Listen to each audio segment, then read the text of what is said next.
నిజంగా నేటి దినాలలో చూసినట్లయితే ప్రేమ చాలా కొదువైపోతుంది.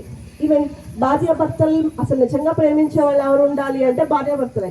తల్లిదండ్రుల ప్రేమ, అలాగే తండ్రి పిల్లల ప్రేమ, వాళ్ళలో కూడా కొదువైపోతుంది. ప్రేమ అంటే ఒక అడ్రస్గా ఇవ్వాల్సిన ఒక రిలేషన్లోనే ప్రేమ కొదువై ఉండగా, దేవుడంట ఆయన తాను చేసిన పిల్లల్ని ఎంతో ప్రేమించాడు. ఎంత ప్రేమించాడు అని ప్రశ్నిస్తే, తన ప్రాణము పెట్టినంతగా ప్రేమించాడు. వాళ్ళ కోసం ఇవ్వాల్సి వచ్చినప్పుడు తన సమస్తమును ఇచ్చాడు. ఎలా ఇచ్చాడు పాస్టర్ గారు అని మీరు అడిగితే, ఆయన మన పాపములన్నిటినీ తీసుకొని మనకి ఏం చేశాడు అంటే పరిశుద్ధతను అనుగ్రహించాడు. దేవుడు అంటే ఎలా ఉండాలంటే పరిశుద్ధుడై ఉండాలి. ఆయన అనంత వ్యాపి అయి ఉండాలి. అంటే ఆయన ఎక్కడైనా నివసించగలిగి ఉండాలి. అంటే నిజంగా దేవుడికి అల్ఫా ఒమేగా అని ఎందుకు పేరు అంటే, ఆయన ఎప్పుడైనా సరే ఏ కాలంలోనైనా సరే ఏకరీతిగా ఉండువాడు. నిజంగా ఆయన వంటి పరిశుద్ధమైన దేవుడు ఎవరూ లేడు. కాబట్టి ఆయన మనందరి కొరకంట తన రక్తాన్ని కార్చినంతగా ప్రేమించాడు. అంటే ఇప్పుడు ఎందుకు కార్చాడు? చాలా మంది యేసు ప్రభు గురించి కామెంట్స్ ఏంటి, ఆయన 3 మేకులు పీక్కోలేని ఆయన మనకేమి సహాయం చేస్తాడు. ఎందుకు చనిపోయాడు అనేది ఎప్పుడైనా ఆలోచించారా?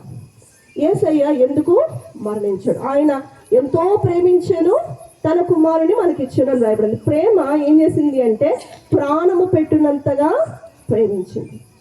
రక్తము అనే మాట మీరు వింటూ ఉంటారు కదా. రక్తం ఎక్కడ వింటారు?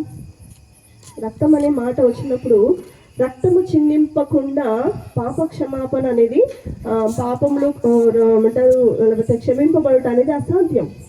రక్త ప్రోక్షణ అంటే పాప పరిహారం, రక్త ప్రోక్షణ అవశ్యకం, తద్రక్తం పరమాత్మైన పుణ్యదాన బలియాగం అని వ్రాయబడింది.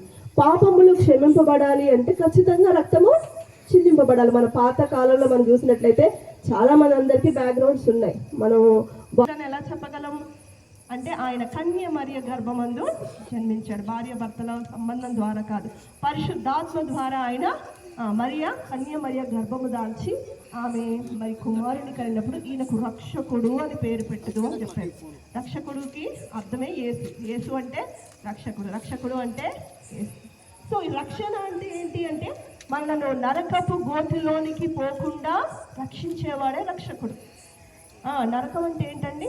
నశింపక నిత్య జీవము పొందునట్లు అని రాయబడింది కదా. దేవుడు లోకమును ఎంతో ప్రేమించను కాగా తన అద్వితీయ కుమారునిగా పుట్టిన వాని యందు నశింపక అంటే ఏంటి? మన జీవితంలో ఉండే ప్రతి పాపం,